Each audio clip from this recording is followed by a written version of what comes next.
Okay, great. Thank you.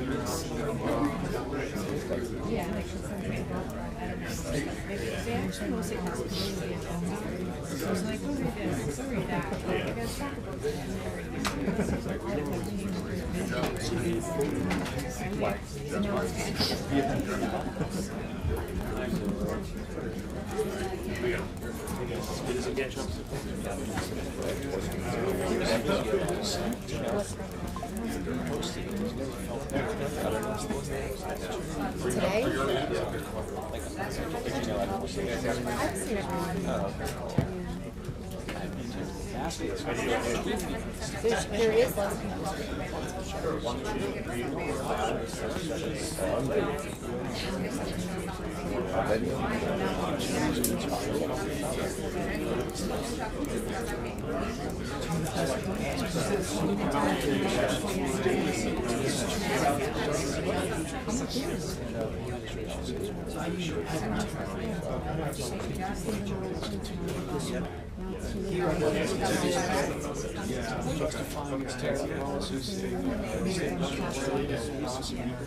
Yeah, no, I just wanted to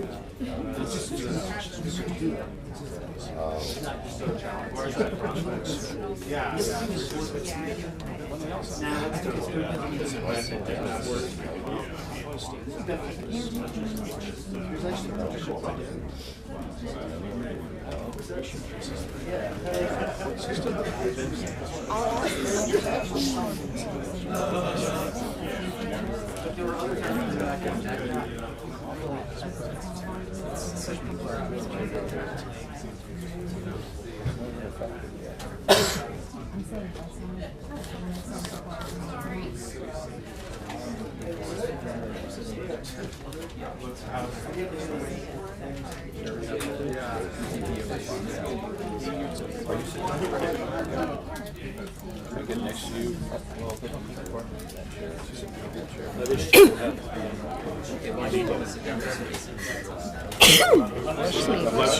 Thank you, thank you.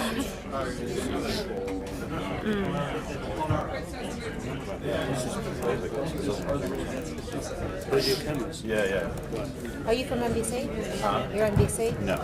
Oh, that's NBC cameras? No, those are my cameras. I just set them up a while ago before I had to slide that over a little You used to wait here for hours on them to sleep. bit. Yeah, I realized that I wanted to go eat my sandwich, so I set my cameras there. So, Oh, you stopped? yeah, just like that chair's holding that spot. See you tonight. See you tonight. Hello, how are you? Excellent. How are you? There's perhaps space for perhaps space for stools. That's very tight. Yeah, I think it's space for stools.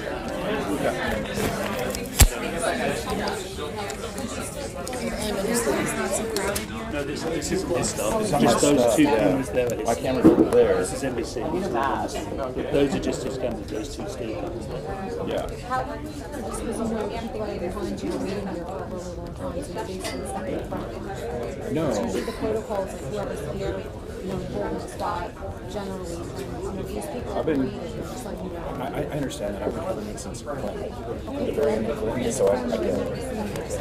I'm just saying you're going to be stepping in front of people that are here for like hours. So remember me here all day Yeah, you better believe it. The room is already crowded. President Trump, by the way, is not here at the White House. About 20 minutes ago, he got to Walter Reed National Medical Center. He's going through this physical. He said, I've never felt better, but nonetheless, these things must be done. The conversation that you're going to expect to hear at this briefing that's supposed to get underway shortly is about tariffs. The massive U.S. tariffs, retaliation from China.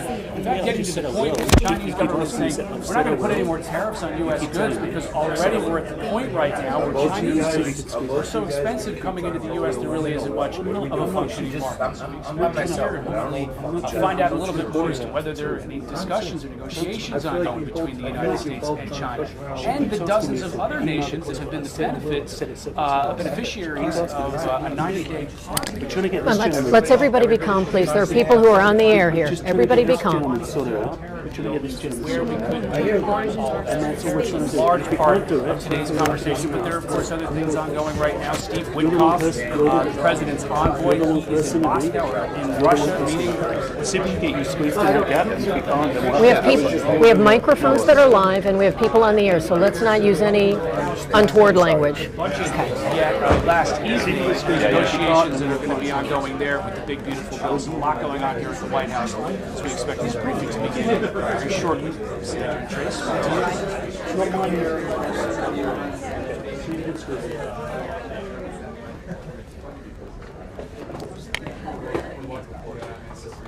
Well, Brianna, the question is, which country is yeah, going absolutely. to win And a question as to how much of those negotiations ongoing in Russia right now have to do with the freeze of Ukraine. There's growing skepticism in the administration on Russia's willingness to do that freeze there. The United States and Russia continue talking about some other issues, particularly opening up different embassies and consulates that had closed as the U.S. and Russian relationship had deteriorated over the years. So those conversations have been ongoing between the administration, but the real difficult ones, how they're going to end that war in Ukraine, that's been sticky.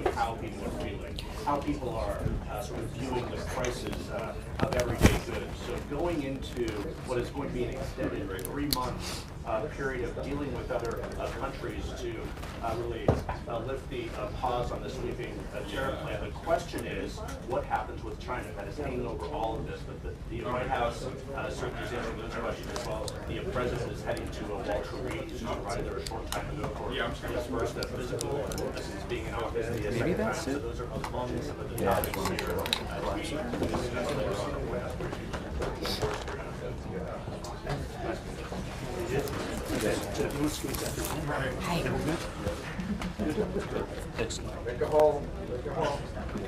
Yeah, thank you.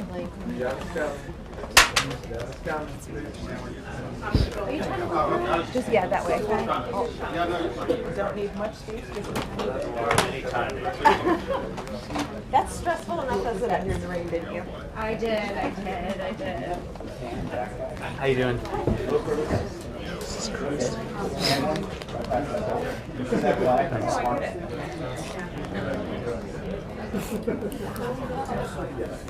Okay.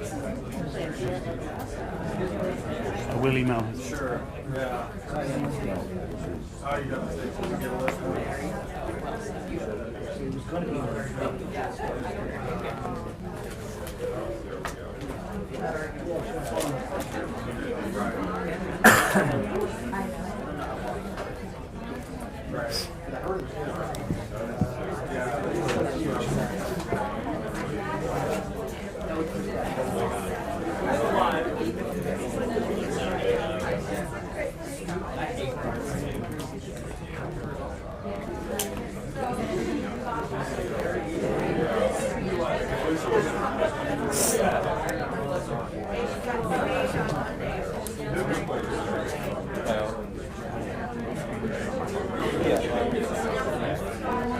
Okay, just don't drop it on my head.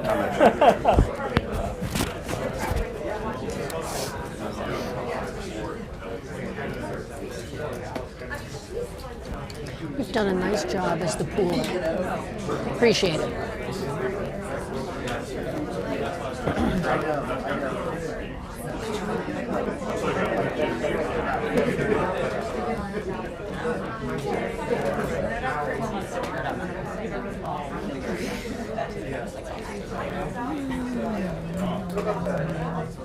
How have you been? Good. How are you doing, Karoline? Good, good. Getting any time to breathe? Not really. No. No. It's all right, I guess. We just one foot in front of the other. Yes, I was just looking you guys would cover my travel. The last few miles of a long race, just minute by minute. Exactly. Even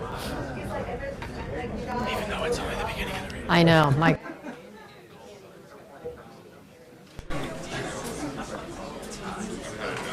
See, so I don't do the same cuts that you do.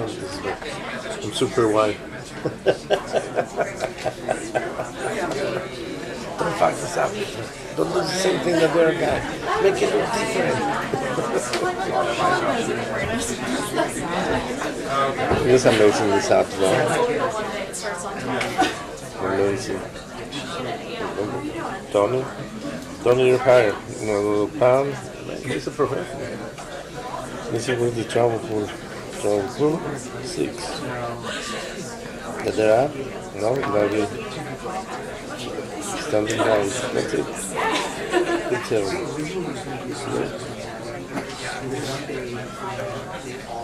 Come on, someone else. The Greenbelt Court.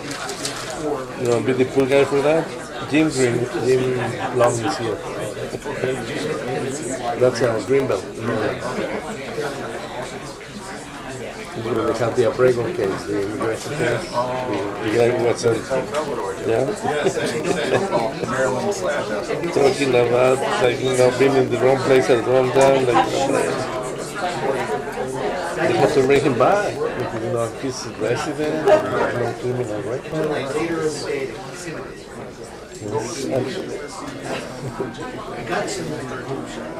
No, they make a clerical error, so meaning, like, you know, the last name was different. You know, they were looking for Ramirez, not Rodriguez. So it was like a letter. So they pick up Rodriguez and not Ramirez. Like, oh God, they got the wrong guy. No, they say no. It was like, you know, they grab you, they send you to, I think somewhere in Georgia, and then from there they take you to the first place. No, it was like 24-hour operation. Like, boom, grab them as much as you can, put them in the cage, ship them, and send them to El Salvador. Monday Bukele is here. El Salvador guy.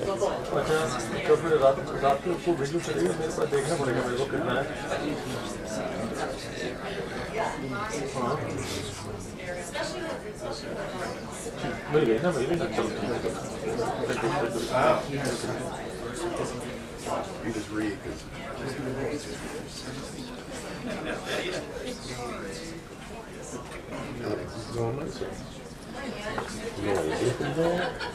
The best we can do is look him out and leave it where it is not.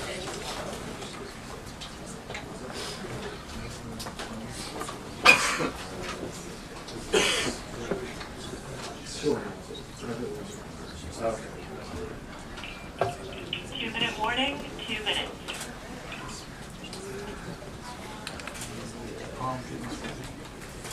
Spaghetti? Yes. And the restaurant we talked about. There's a what? The real restaurant. What? Oh, the real. We talked about these days. The real restaurant. It's supposed to go home. I thought you were just like his mom. Me too. No, you're good. You're good. I'll say it.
Hi.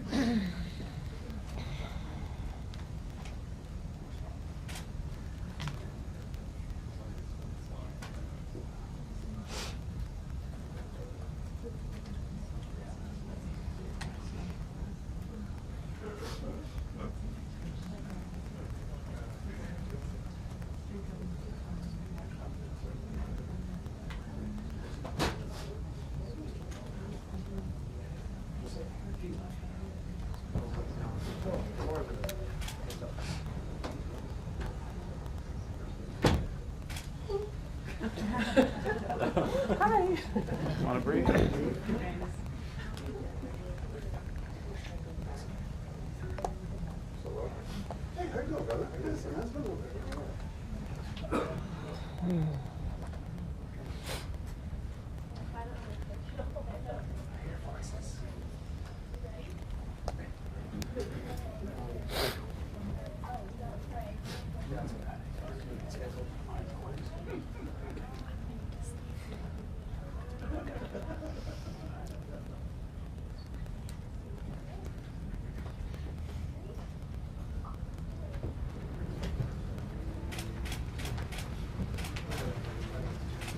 Hello. Good afternoon, everybody.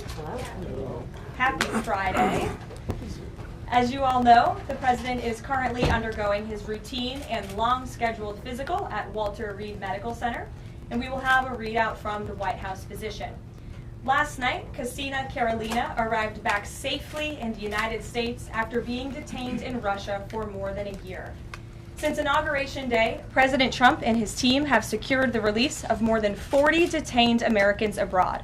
This is more than half of the number of Americans released by Joe Biden in 4 years, and President Trump has brought these Americans home in 80 days. This administration will continue to work hard to bring Americans home from around the world. As I've said before, and I will say it again today, everybody in this room has access to the most transparent and accessible president in American history. The cabinet meeting yesterday was further proof. President Trump asked each secretary to provide an update to all of you in the media on the critical work they are doing at their respective agencies to deliver on his agenda. And according to reporting from the Washington Times, who I believe is in this room today, President Trump answered nearly 100 questions from the press, all of you, during his first 3 open press cabinet meetings this year. That's nearly 20 times the number answered by Joe Biden in cabinet meetings during his entire 4 years in office. In more excellent economic news that was released yesterday, the Consumer Price Index report showed inflation fell to 2.4% in March, smashing expectations for the second straight month in a row. This marked the first drop in consumer prices dating all the way back to the COVID pandemic. Prescription drug prices saw the largest monthly decline on record.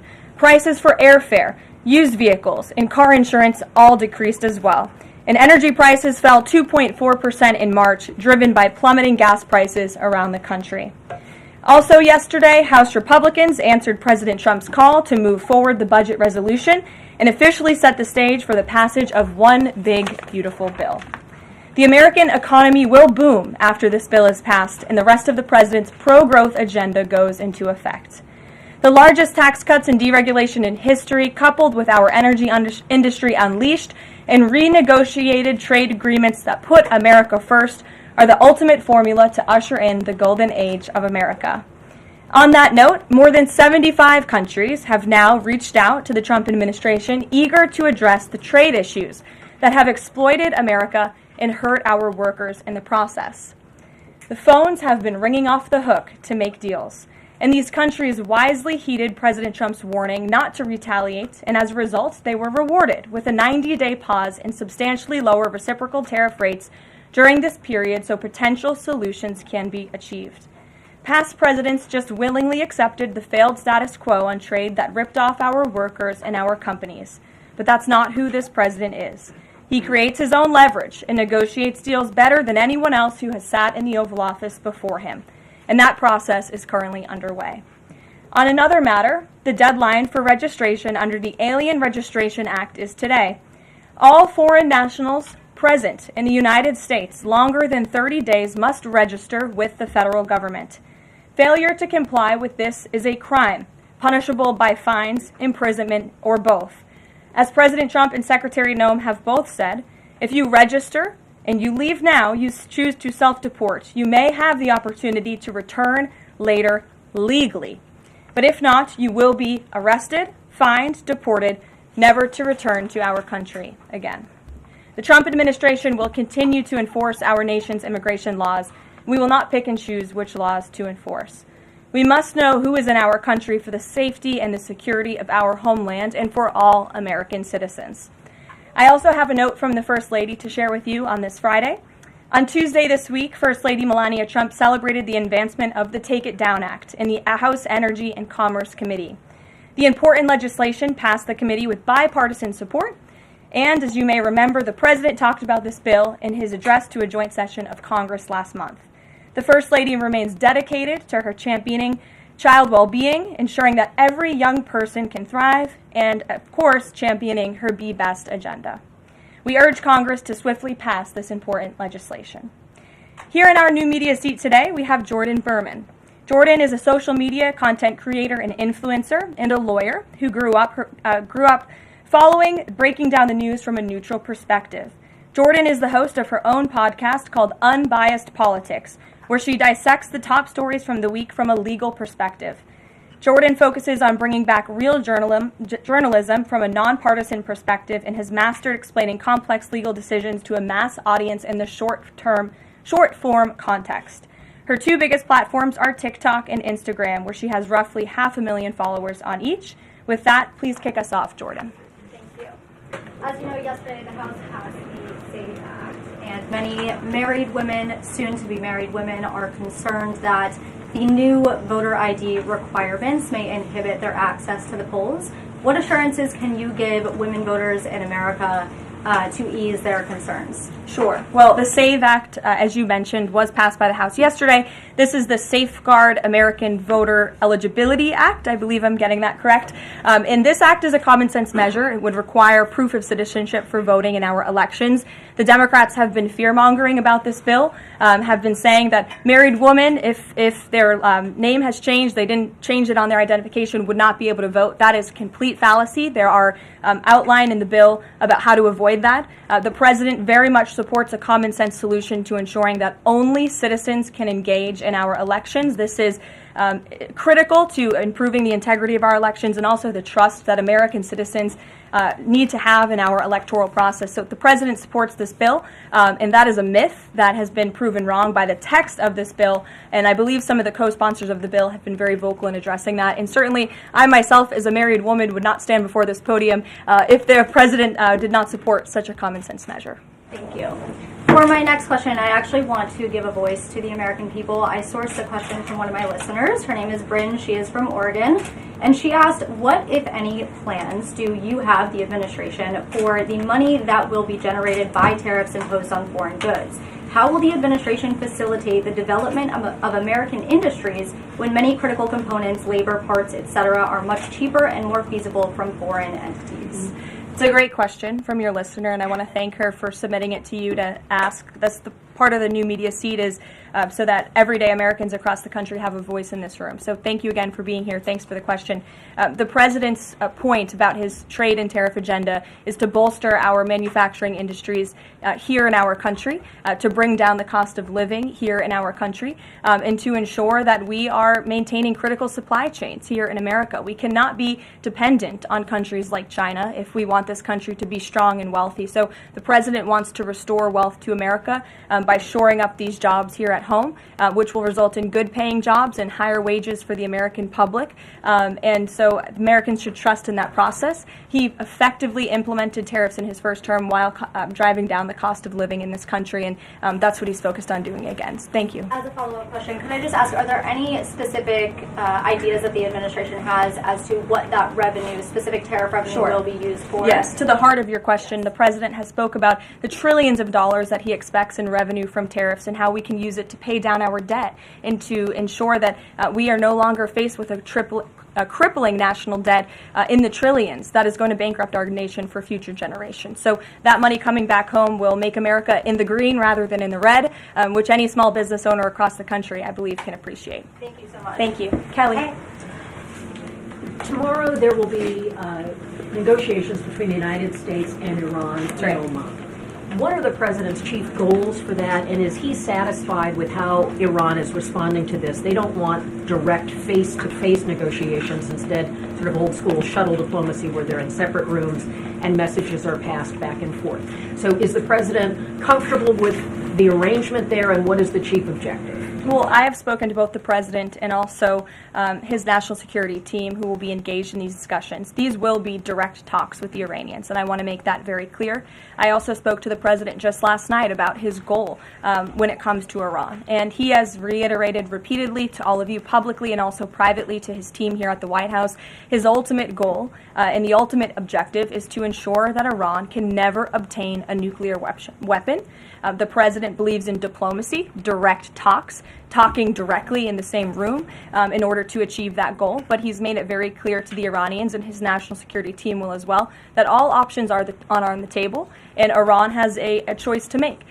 You can agree to President Trump's demand, or there will be all hell to pay. And that's how the president feels. He feels very strongly about it. And can you update us on Mr. Witkoff in Russia and what's happening with direct communications with Vladimir Putin? I can confirm that Mr. Witkoff is in Russia to have direct communications with the Kremlin and with Vladimir Putin.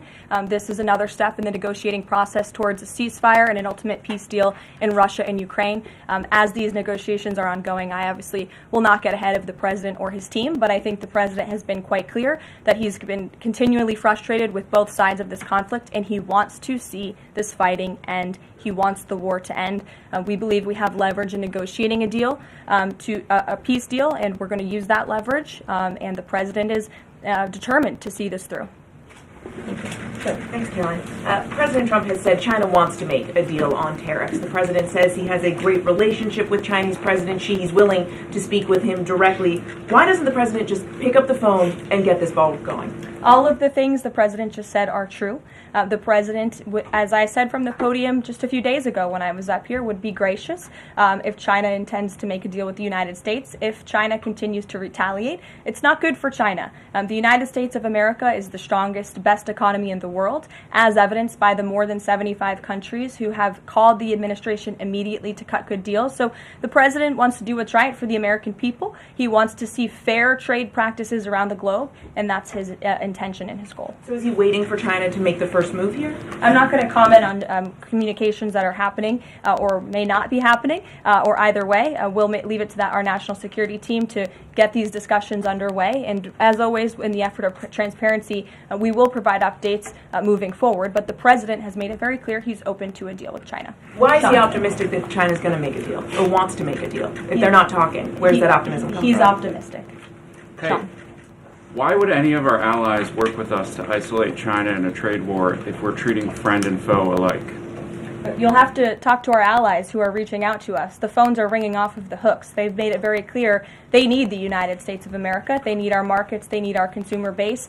You saw Prime Minister Benjamin Netanyahu in the Oval Office with the president saying that he was going to bring down all of their monetary tariffs and their non-monetary tariff trade barriers as well. We've heard from South Korea. We've heard from Japan. The president has spoken to Vietnam. We have Italy coming to the White House next week. There's a reason for that, Sean, and it's because they need the United States of America and our business model and our markets to survive, and the president is using that leverage to our advantage. Michael. Hey, thank you, Caroline. Two-part question on China. Beijing says it will simply ignore any further tariff escalations from the U.S. Does President Trump see this as China backing down? And as a follow-up to that, what do you say to people like Shark Tank's Kevin O'Leary who say, you guys simply haven't tariffed China enough? Look, the tariff rate on China remains where it was yesterday, at the 145% level. The president made it very clear when the United States is punched, he will punch back harder, and he hopes to make a deal that benefits the American worker and our companies that have been ripped off for far too long, and he's finally taking bold and courageous action to do that. You know, taking on China is, in the terms of trade and tariffs, is something that both Democrats and Republicans alike have spoken about for decades. President Trump is finally doing it. Caroline, real quick, the president of El Salvador is coming to the White House on Monday. Does President Trump want him to bring Kilmar Abrego Garcia with him? The Supreme Court made their ruling last night very clear that it's the administration's responsibility to facilitate the return, not to effectuate the return. I believe the Department of Justice just filed another brief in the lower court. I would defer you to that for any updates. But as you mentioned, President Bukele will be here at the White House on Monday to talk about the cooperation that is at an all-time high. And we very much appreciate President Bukele and El Salvador's cooperation in the repatriation of El Salvadorian gang members who the previous administration allowed to infiltrate our country. Sure. Thank you very much, Caroline. The President spoke quite highly of the great relationship that he has with the Turkish President. We know that the President might be heading off to the Middle East very soon. Is he planning to meet with the Turkish President, either here in the White House or in Turkey? Any plans? I don't have any details about the president's overseas trip other than to say he was surely going to Saudi Arabia. There could be more countries as part of that trip. We're working on the details, and as I've said repeatedly, we will provide the details of that trip as soon as possible. A trip to Turkey, or his invitation to the Turkish President, is under consideration? I'm not going to comment on the details of the trip, but once they're confirmed, I will certainly let you all know. Yes, Stephen. Thank you, Caroline. I'd like to ask you about presidential health and also about tariffs. On presidential health, are there plans for the president's physician to come here and take our questions? And also, President Trump repeatedly makes remarks about the former president's health. Is he considering using his executive powers to bring any greater transparency there? As I have said, the president is undergoing his long-scheduled physical. It's a yearly physical that every president receives, and we will provide an update on that by the president's physician as soon as we possibly can. And about the former president and transparency regarding his health, are there... Well, I can tell you there was certainly a lack of transparency from the former president, from the entire former administration, and frankly, a lot of people in this room when it came to the health and the competence of the former president of the United States, Joe Biden. There was one of the greatest cover-ups and, frankly, political scandals this nation has ever seen. It's been unraveled in some recent books that are being written by journalists who engaged in that cover-up and scandal, which is quite ironic. But this president is clearly committed to transparency. You in this room see him and hear from him on a daily basis. You in this room know from covering him, it's hard to keep up with him. He is a machine working around the clock every single day. And the physician, after today's physical, will provide an update on the report in the effort of transparency. If I could ask about tariffs, there have been big swings this week in the Treasury bond yields. There's a theory that it might be because of China dumping these as leverage, driving up costs for U.S. loans like mortgages. Does the White House have evidence that this is in fact a result of Chinese dumping, and if so, is there a message on that?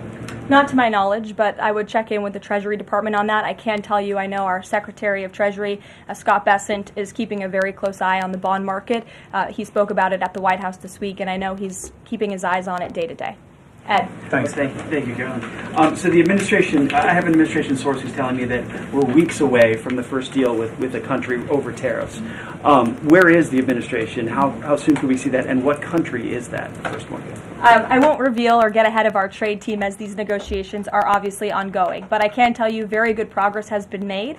Jameson Greer was on television this morning, and I spoke to him, and he confirmed that more than 15 offers are already on the table, which is remarkable in just a mere matter of days. And as I said earlier, we've heard from more than 75 countries around the world. This is a team effort. The president has a team of great, brilliant advisors who have been with him every step of the way, and all of them will be divvying up the workload. And I just want to give the president and his trade team credit for taking this on. This is a massive undertaking. There's no doubt about it. We take it very seriously. The president is determined to renegotiate global trade on behalf of American workers. And again, you've seen people on both sides of the aisles calling for this for years, but I think no other president lacked the courage or maybe the work ethic or the stamina to take on such a task. And I know there were some questions about the president's delayed departure earlier to Walter Reed. I'd like to address it was because he's working on this very issue, so he was running a bit behind this morning. On the 90-day pause, what would the president need to see in order to extend that 90-day pause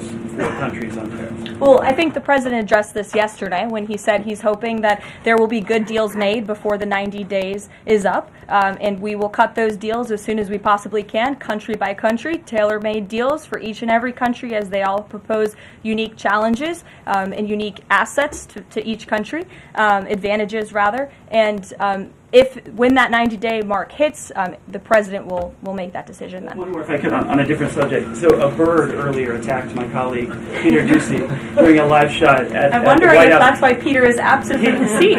Is he doing okay? He's recovering. Has anyone checked on him? He's recovering. Is anyone looking into that incident? I could check in with GSA to see if anybody here is looking into it. I also understand there was a mouse in the briefing room earlier today, so I'm hoping somebody checked in on that, as I'm hoping it doesn't run up here and distract me. That would be a good way for all of you to distract me, actually. Have a mouse come run up here. So I'll get an answer for you on that, out of respect for our good friend Peter. Jeff? Why is American consumer confidence so low? Look, I think there's a great optimism in this economy, great optimism for the American people, a lot of reason for people to feel optimistic. The president is, as I just said, trying to renegotiate the global trade agenda that has ripped off the American people for far too long. As he said, this is going to be a period of transition.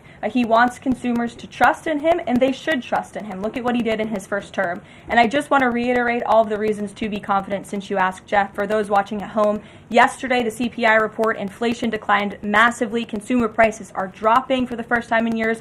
Energy prices are down. In fact, oil prices are down 20% since this president took office.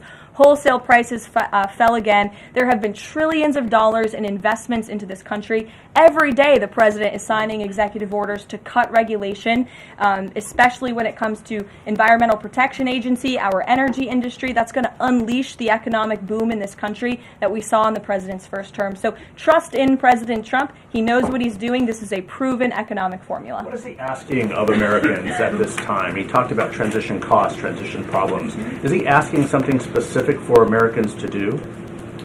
No, I think the president is asking for Americans trust in Trump, as I just said, trust in his economic agenda and formula. It's a proven formula that works. And by the way, clearly the American people do in fact trust him because they did just overwhelmingly elect him to this office. Jennifer. Is he going, I'm asking about the physical, is he undergoing any general anesthesia, and can you outline any of the other tests that he's doing today? He is not. He is undergoing quite a few tests, imaging. Again, it's a it's a yearly physical, so there's quite a lot that goes into it to make sure the president is accomplishing all of his goals, and we will provide a readout of that as soon as we can. And will you be committed to releasing all of the results, as many of the results as possible? Of course, yes. The president's physician will do that. I spoke with him this morning. Sure. Will you guys also consider releasing the president's fitness plan? He actually looks healthier than ever before. Healthier than he did 8 years ago, and I'm sure everybody in this room could agree. Is he working out with Bobby Kennedy? And is he eating less McDonald's? I can confirm the president is in very good shape, as you see, on a near daily basis here. And in that vein, thank God it's Friday. It's been a very long and busy week here at the White House. We will see you all on Monday, and we will release the results of that report as soon as we can. Have a great weekend, everybody. Thank you. Have a great week. Great.